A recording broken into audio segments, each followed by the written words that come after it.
Nós vamos estar abrindo a palavra de Deus em João, Evangelho de João, no capítulo 10. João, capítulo 10, versículo 10 também.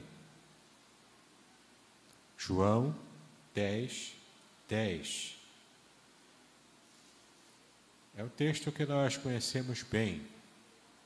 Texto que tem muito a falar ao nosso coração nessa manhã, um texto que vai entrar de verdade na nossa mente, no nosso coração, para nos trazer paz. Olha o que o texto diz, João capítulo 10, no versículo 10. O ladrão não vem senão a roubar, a matar e a destruir. Eu vim para que tenham vida e a tenham com abundância. Eu vim para que tenham vida e a tenham em abundância. É interessante a gente perceber o quanto muitas vezes algumas igrejas, algumas comunidades não conseguem ter, por exemplo, uma vitalidade espiritual que era esperado de que as igrejas tenham. Por exemplo, quantas comunidades nós conhecemos que você percebe, por exemplo, uma pregação enfadonha ou um grupo um pouco apático na participação dos cultos. E nessa manhã eu quero trazer para vocês o que a Bíblia nos ensina sobre vitalidade espiritual. Vamos falar hoje sobre vida plena que satisfaz.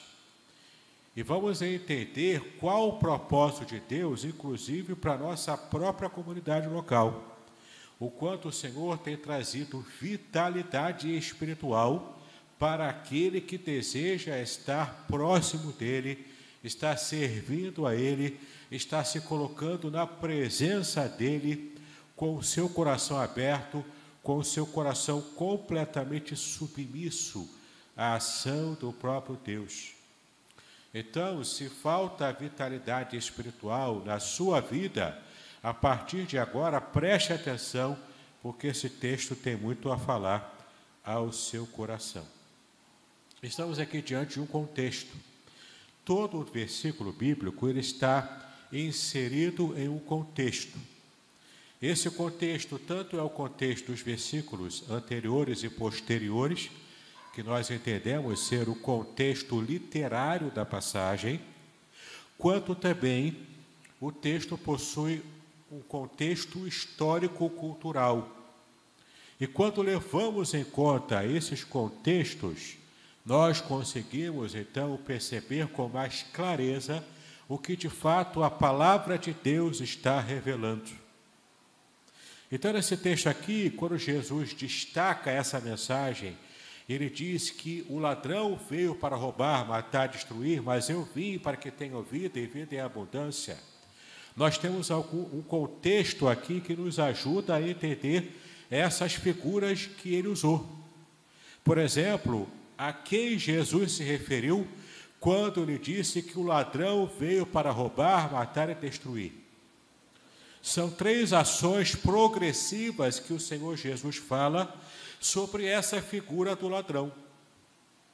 E algumas pessoas, alguns até pregadores, eu mesmo já preguei essa mensagem lá no começo do meu ministério, sem ter feito uma exegese adequada sobre esse texto.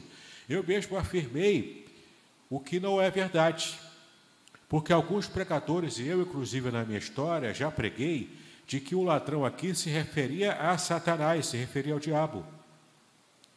Mas quando analisamos o contexto, nós percebemos que não é ao diabo que Jesus está se referindo. Ele está se referindo aqui a pessoas, a falsos mestres. E quem seriam esses falsos mestres? Esses falsos pastores? O contexto vai dizer para nós. E o contexto do capítulo 10 está no capítulo anterior, está no capítulo 9.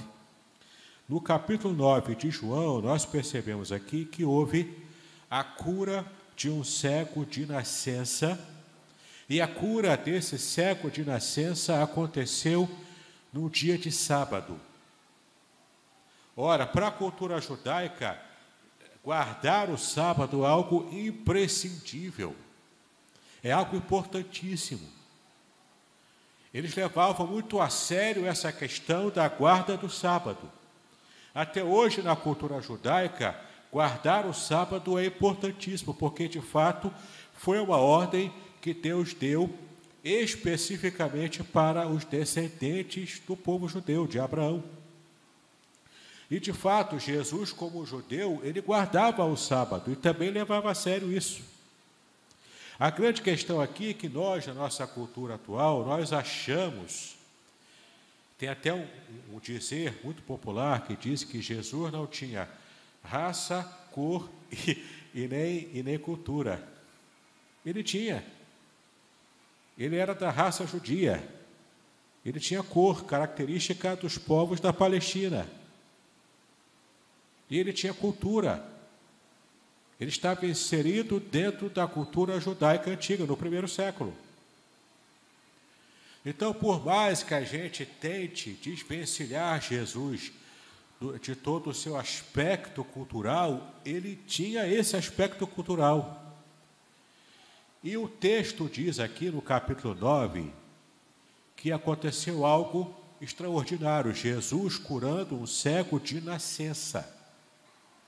Só pelo poder de Deus operando ali.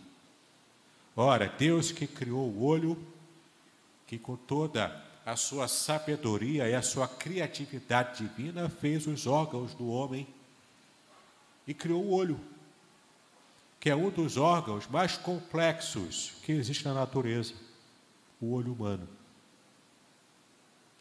E olha que interessante, Jesus, sendo o próprio Deus encarnado, ele cura com um ato, uma palavra, e no caso ali também com uma ação que ele exige do cego. A ação da fé. Quando Jesus usa a sua própria saliva, faz um pouco de lama com aquela terra típica daquele lugar e passa no olho do cego. Aquele ato que Jesus faz exige uma resposta do cego. A resposta que é a fé. Então o cego está exercendo a sua fé e é curado, especialmente nesse momento especial, quando Jesus se encontra com ele no dia de sábado. E então temos aqui um confronto de uma fé daquele cego, um confronto também entre a fé dos fariseus. Os religiosos fariseus eram muito rígidos na guarda do sábado e na guarda da lei. Só que é interessante o modo como aqueles fariseus estavam levando tão a sério isso, que preferiam que Jesus não tivesse curado aquele cego de nascença só porque era o dia de sábado. Então temos aqui uma situação bastante característica daqueles que são religiosos e engessados em sua religião, seja qual for a religião. O engessamento mental e espiritual pode acometer qualquer um, desde que ele esteja distante do relacionamento direto, concreto, real com o próprio Deus. Quanto mais distantes estamos do nosso relacionamento com Deus, mais rígidos ficamos em nossa fé, em nossa religiosidade. Estava aqui, portanto, um confronto que precisava ser resolvido, o confronto ideológico. O que era mais importante? Curar alguém que estava cativo, que estava enfermo durante toda a sua vida, libertá-lo daquela escravidão da cegueira, ou apenas estar submisso a aspectos da lei que eram importantes para a cultura deles, mas que de fato não traria solução e vida constante para aquele homem que precisava de uma cura, precisava da libertação. nesse embate da religiosidade versus a ação direta divina, os hiperreligiosos fariseus estavam perdendo de 0. Eles diziam servir a Deus, agradar a Deus, amar a Deus, eram os líderes do povo. Mas olha o quanto eles estavam distantes da ação divina, direta, real, concreta, na libertação daquele homem. E o que acontece aqui? Jesus cura aquele homem cego de nascença. Ele procura os fariseus para mostrar que ele agora estava cego, ele agora estava curado. Ele antes era cego, agora estava curado.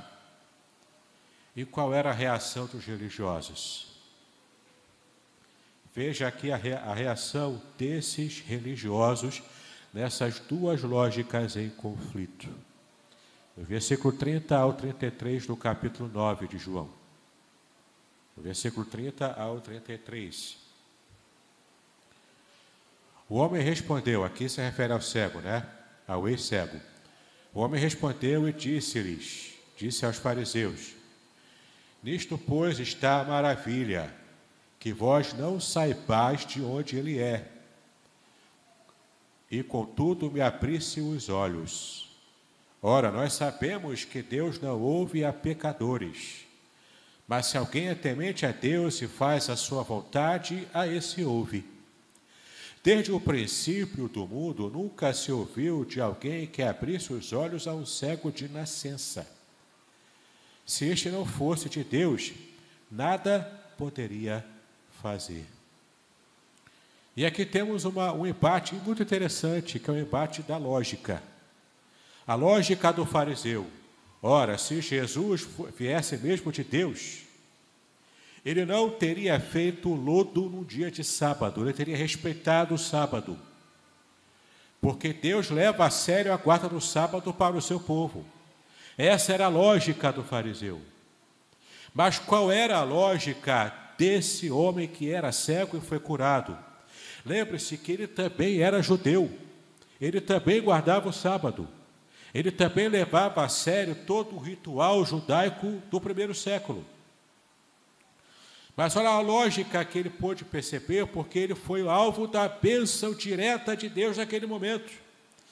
E então a lógica dele é o seguinte: ora, se Jesus não viesse de Deus, ele não teria me curado. Eu que sou um cego de nascença, porque só alguém que serve a Deus, só alguém que pertence ao Senhor, que está em plena sintonia com Deus, só alguém assim é que consegue fazer um milagre tão extraordinário quanto esse. Nunca se ouviu até agora em Israel alguém que tenha curado um cego de nascença. Um cego que teve a sua vida inteira lidando com a sua cegueira. E então, em questão de minutos, ele é curado porque Deus está agindo. E não era nenhum passe mágico, não era nenhum tipo de ilusionismo, de algum espertalhão. Não, o homem era cego e todo mundo sabia disso. A comunidade inteira de Israel sabia que aquele homem era cego desde que nasceu. Não havia espaço aqui para dúvidas. Todos conheciam aquele homem. E de repente ele está enxergando tudo ao seu redor. Agora, o mais interessante é que os religiosos engessados, os fariseus engessados, em sua religiosidade, eles é que estavam plenamente cegos em sua espiritualidade. Enquanto que aquele que outrora era cego, conseguiu enxergar em Cristo algo que os religiosos não conseguiram enxergar. Essa é uma triste realidade, que muitas vezes nós também percebemos em nossa vida espiritual. Por exemplo, quando Jesus nasceu, os religiosos da sua época não conseguiram perceber os sinais. Agora, alguns viajantes do Oriente, que tinham outro tipo de religião, mas que estavam ligados aos sinais, perceberam, os magos do Oriente perceberam que havia algo diferente. Eles estavam atentos ao que estava acontecendo. Quantas vezes Deus está agindo no nosso meio? Quantas vezes Deus está até mesmo falando conosco e não conseguimos ter os ouvidos abertos, não conseguimos ter os olhos espirituais aguçados para enxergar o agir de Deus, o falar de Deus na nossa vida. Há algum tempo atrás, quando eu ainda era solteiro e estava nessa luta de encontrar a pessoa certa para a minha vida, orando, muita gente orando por mim, eu também, era um milagre eu poder casar um dia. Para quem não sabe a minha história, eu me casei com 35 anos de idade. Demorei, mas Deus abençoou, né? Vai ser uma bênção na minha vida. Mas teve uma ocasião que foi assim um choque de realidade para mim. Alguém que nem servo de Deus era. Era, na verdade, um crente desviado na época. Mas ele me deu um choque de realidade que eu precisava ter naquele momento. Eu não estava conseguindo ouvir e nem enxergar o agir de Deus. Mas naquele choque de realidade, eu acordei. Algumas coisas tiveram que ser mudadas na minha vida. Mesmo conhecendo a palavra, mesmo pregando na igreja, mesmo dentro do ministério ainda. Mas depois que eu tive esse choque de realidade, eu percebi a voz de Deus, mesmo naquela experiência. E eu pude, então, mudar algumas perspectivas da minha vida. Aí o milagre aconteceu. Depois de um tempo, eu conheci Márcia e o milagre aconteceu. Muitas vezes somos como os fariseus, hiperreligiosos, achamos que estamos agradando a Deus com a nossa religiosidade. Por quê? Porque batemos um ponto na igreja, o pastor sabe que eu estou aqui, eu sou próximo do pastor, eu sou amigo dele. Mas entenda, meu querido, às vezes podemos ter uma vida religiosa e essa vida religiosa, essa rigidez nos engessa. E não experimentamos a real vida espiritual que Cristo quer nos dar. Essa vida espiritual, ela começa na nossa conversão, na nossa salvação. Mas ela não fica apenas naquele período do passado em que nos convertemos. Essa vida espiritual, ela vai nos acompanhar ao longo da nossa caminhada cristã, até o momento em que o próprio Deus nos chamar para estarmos com Ele na eternidade. E que elementos são presentes nessa vida espiritual que Cristo nos quer dar? Dentro dessas duas lógicas em conflito, Jesus promete a vida abundante. E que tipo de vida é essa? Como resultado do dilema dessas duas lógicas, os fariseus expulsaram o que era cego e hoje está curado, eles o expulsaram da comunidade religiosa de Israel. Aquilo era algo sério para o coração daquele homem. Mas Jesus novamente se encontra com aquele que outrora era cego e dá uma palavra extraordinária para ele. No próprio contexto você vai ver qual é essa palavra que Jesus deu àquele homem. Preste atenção no versículo 35, capítulo 9, versículo 35. Jesus ouviu que o tinham expulsado e, encontrando-o, disse-lhe: crês tu no Filho de Deus? Ele respondeu e disse: quem é ele, Senhor, para que nele creia? Jesus lhe disse: tu já o tens visto e é aquele que fala contigo. Em outras palavras, sou eu mesmo, né? É interessante que ele disse: tu já o tens visto. O cego havia visto Cristo antes de enxergar. E agora ele podia também enxergar a Cristo. 36. E ele respondeu e disse: quem é ele, Senhor, para que nele creia? E Jesus lhe disse: tu já o tens visto e é aquele que fala contigo. E ele disse no 38: creio, Senhor, e o adorou naquele momento. E disse-lhe Jesus: eu vim a este mundo para juízo, a fim de que os que não veem, vejam, e os que veem sejam cegos. E aqueles dos fariseus que estavam com ele, ouvindo isto, disseram-lhe: também nós somos cegos? Mesmo diante de um milagre extraordinário, aqueles homens continuavam não crendo no agir direto de Deus. Disse-lhe Jesus: se fosseis cegos, não teríeis pecado. Mas como agora dizeis, vemos, por isso o vosso pecado permanece. Olha que palavra extraordinária que Jesus dá para aquele homem que havia sido curado e que agora estava expulso da comunidade religiosa de Israel, como um pária da sociedade, um pária da religião. Ele havia sido rejeitado pelos religiosos engessados, mas agora ele foi completamente admitido pela ação do próprio Deus encarnado aqui na terra. E então, Jesus começa a falar de modo parabólico e fala especificamente da parábola do bom pastor. O Salmo 23 diz que Deus, o Senhor, é o meu pastor, ele, portanto, é o bom pastor, o pastor perfeito. Jeremias também se refere a Deus como pastor de Israel, o pastor perfeito, e fazendo o contraste entre os falsos profetas e falsos reis também da época, que eram péssimos pastores para a nação. Portanto, essa visão de Deus, da divindade como pastor do seu povo, é abundante na palavra, é abundante na cultura judaica. E temos aqui então Jesus agora, no versículo 11 do capítulo 10, dizendo que eu sou o bom pastor. E o bom pastor dá a sua vida pelas suas ovelhas. Ele se coloca como bom pastor na mesma qualidade da ação divina lá no Antigo Testamento. Ele agora se coloca como esse bom pastor encarnado, como o próprio Deus encarnado, que é o bom pastor da nação de Israel, que estava caminhando a esmo sem uma liderança firme, sem uma liderança espiritual que enxergasse a realidade. Infelizmente, meus queridos,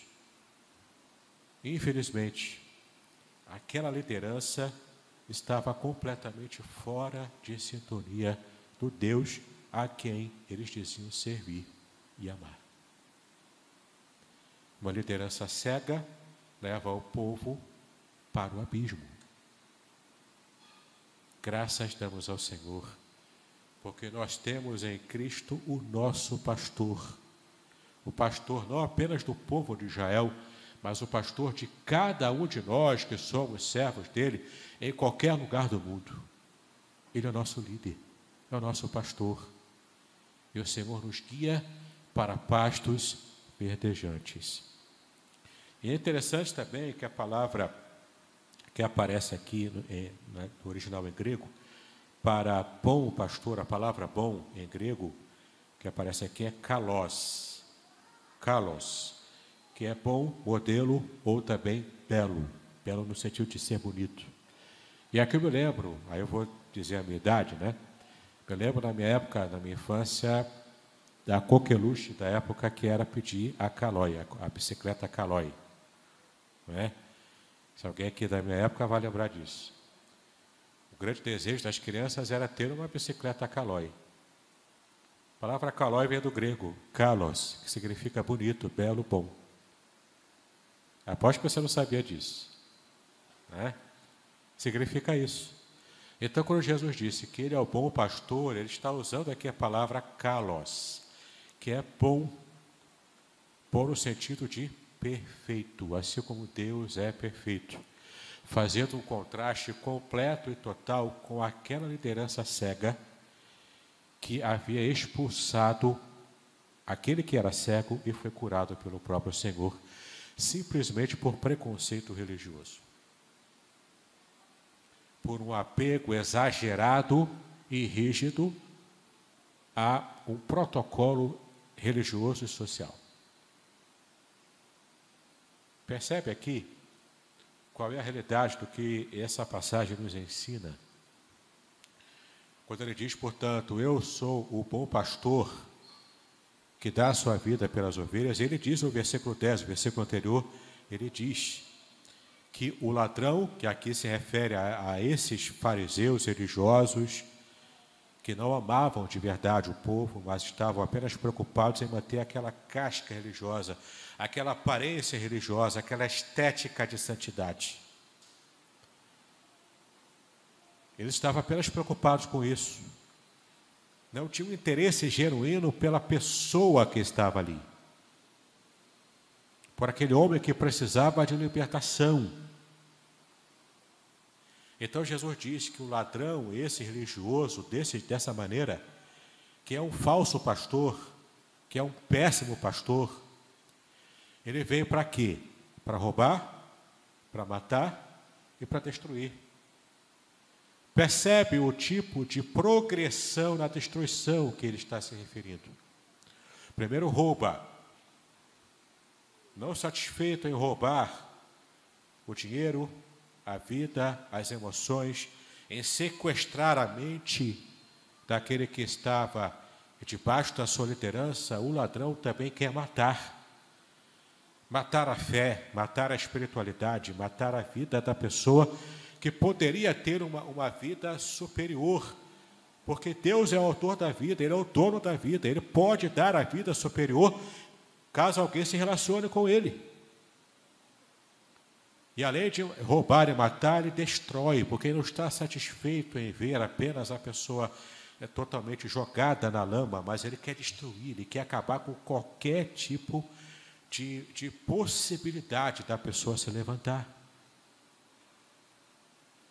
Mais uma vez eu repito, ele não está se referindo aqui ao diabo, ele está se referindo ao falso mestre, ao falso pastor, em contraste direto com ele, que é o bom pastor que dá a sua vida pelas ovelhas.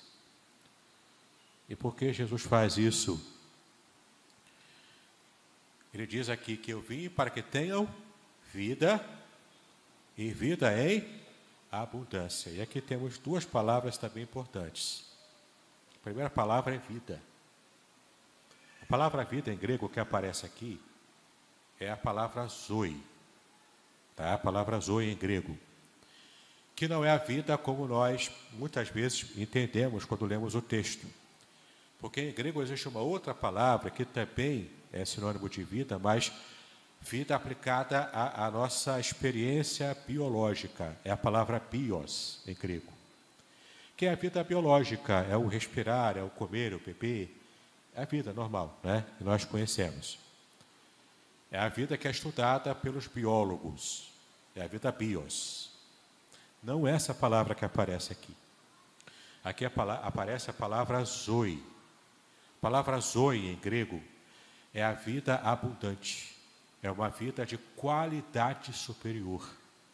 Digamos assim, uma vida com V maiúsculo. Entendeu? Vida com V maiúsculo, ou seja, uma vida de qualidade. E era tudo o que aquele cego não tinha quando ainda estava cego. Aquele homem, por ser cego, não tinha uma vida de qualidade superior. Era uma vida de dependência dos outros. Era uma vida abaixo do normal. Ele precisava de ajuda para poder caminhar. Ele precisava de ajuda para poder sobreviver.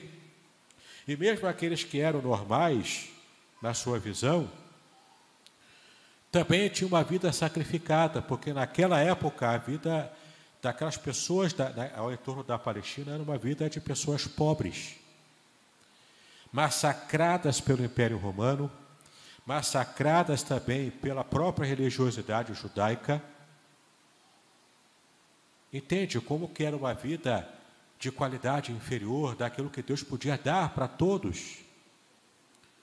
Então, quando Jesus diz que eu venho para dar vida, no grego aparece a palavra zoe, vida de qualidade superior, uma vida de verdade.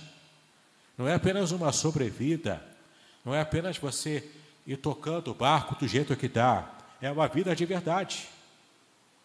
E não apenas isso, não apenas uma vida de qualidade superior para nós termos aqui na terra hoje, mas é uma vida que extrapola a própria vida terrena. É uma vida que dura para sempre. Ele diz, eu vim para que tenham vida, zoe, vida especial, e vida abundante. A palavra que aparece aqui em grego é perissos. Perissos, em grego, significa uma vida que é abundante, ou seja, ela transborda de tanta quantidade. É tanta quantidade de vida que você não precisa se preocupar que um dia vai terminar o seu estoque de vida. Essa palavra vida abundante, essa palavra perissos abundante, significa algo que é inesgotável, ou seja, que perdura por toda a eternidade. Então você imagina uma vida completamente perfeita, uma vida completamente satisfatória para você, que te traz uma felicidade tremenda, uma felicidade especial, extraordinária. E essa vida de felicidade vai transbordar para toda a eternidade. Era mais do que aquele homem desejava. Talvez na mente daquele homem, ele só queria voltar a enxergar. Era a esperança inicial dele. Mas além de voltar a enxergar, Jesus prometeu a ele e a todos nós vida de qualidade superior e que dura por toda a eternidade. E sabe por que essa promessa que Jesus fala? A modalidade de vida é a modalidade de vida do próprio Deus. Não é uma vida meramente biológica, que já é a bênção de Deus, já é a criação do próprio Deus. Ela também veio de Deus. Mas aqui nós estamos diante de uma promessa de uma vida que extrapola mesmo a nossa existência aqui. Veja, por exemplo, em 2 de Pedro, capítulo 1, versículo 4. Rapidamente, vamos lá. 2 de Pedro, capítulo 1, versículo 4. E você vai ver como esse texto se refere a essa vida que veio do próprio trono de Deus. 2 de Pedro, capítulo 1, versículo 4. Pelas quais ele, que é Cristo, nos tem dado grandíssimas e preciosas promessas, para que por elas fiqueis participantes do quê? Da natureza divina, havendo escapado da corrupção que pela concupiscência há no mundo. Quando recebemos a vida de Deus em nós, somos então feitos participantes da própria natureza divina. A vida que Deus nos dá, essa vida abundante de qualidade superior, ela nos é oferecida gratuitamente como um presente. Em João capítulo 5, versículo 26, você vai ver isso também no capítulo 10, de 27 a 30, você também vai perceber isso.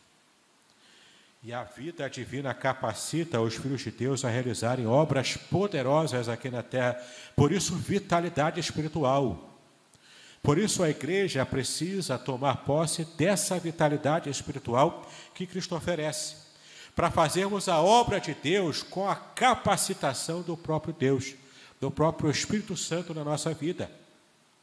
Essas obras poderosas servem também para que possamos criar essa unidade de todas as coisas que convergem em torno de Cristo, que vão se caminhando para estar em torno de Cristo. Veja em Efésios capítulo 1, versículo 10. Porque tudo converge para Cristo, tudo no universo, na humanidade, converge para o Senhor Jesus. E também para que Cristo seja tudo em todos. Veja lá em Efésios capítulo 1 também, agora no versículo 23, Cristo é tudo em todos. Nós dependemos de Cristo para tudo que fazemos aqui. E enquanto estivermos ligados a Ele, que é a grande videira, e nós somos os ramos dessa videira, nós estamos ligados à vida e podemos fazer obras extraordinárias através de Cristo, Cristo através de nós, na realidade. E então, podemos ter uma vida realmente abundante, uma igreja viva, acordada, desperta para a obra de Deus, fazendo a diferença no mundo que está em franca decomposição na sua moralidade, na sua espiritualidade. O sistema religioso, meus queridos, muitas vezes é um sistema religioso que já expulsou Cristo da sua realidade, assim como aqueles religiosos expulsaram o ex-cego da religiosidade de Israel. Por causa disso, essa religiosidade vazia de Cristo gera morte. Gera morte espiritual, inclusive. Mas Cristo dá ao ser humano, primeiro, vida plena, completa, de qualidade superior, para vivermos hoje. E uma vida que também é quantificável e se projeta para toda a eternidade.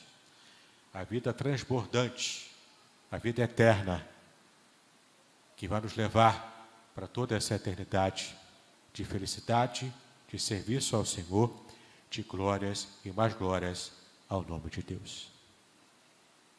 Como tem sido a sua vida espiritual, meu irmão, minha irmã? Como está a dimensão da sua vida espiritual, não apenas com os exercícios normais e diários de leitura da Bíblia e oração, mas mais do que isso até. Isso é a base, isso é o mínimo. Mas precisamos também estarmos conectados com Deus. Nos afastarmos daquilo que nos faz desagradar o coração de Deus, que são os pecados, seja pecados de monta maior, de conhecimento maior, que causa escândalo, até mesmo pecados menores. Pecados que a gente, às vezes, até dá pouca importância, mas eles também nos afastam de Deus. Como está o seu nível de espiritualidade? Como está o seu nível de proximidade de Deus? Que possamos nos desvencilhar de meros cacuetes religiosos, meros cacuetes evangélicos, porque isso pode nos afastar de Deus mais do que nos aproximar dele. E que possamos de verdade estarmos próximos à vida abundante que Cristo nos quer oferecer. Amém? Deus nos abençoe em nome do Senhor Jesus Cristo.